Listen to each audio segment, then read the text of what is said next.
how do you deal with the emotional differences in marriage between a husband and a wife? I remember, Pamela, when you and I got married, we had that big argument. You know, we had had some before we got married, but we had this big one. It got intense, as we were talking and disagreeing.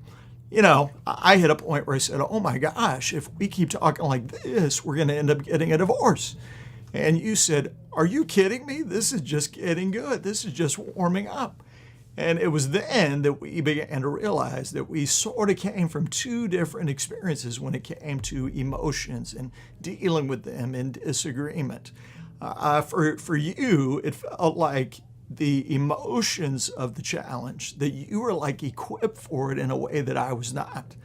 If you call it the ocean of emotion, you had deep sea diving gear, and I had like a snorkel. And the further down we went, I was like, oh my gosh, I'm drowning. And you wanted to explore it and look into it. But more of what it helped us to do is through that was to discover that we really looked at it differently. That you saw dealing with those emotions as being honest, as being open. For me, I saw it as, oh my gosh, it's overwhelming. I'm drowning. Help me to understand this. But through it all, we more and more came to see that we approached it in different ways, and that we had to understand that we brought different emotional equipment into the marriage, so that we had to learn how to communicate in ways that, sure, were emotionally honest, but also that allowed us to process the different levels and depths of whatever it is we were dealing with.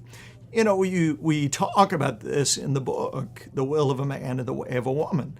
And it is a major part to marriage, learning how not only to connect, to get along, to grow together in your relationship, to dive into emotional honesty, and to learn how to be understanding towards one another in what we call the ocean of emotion.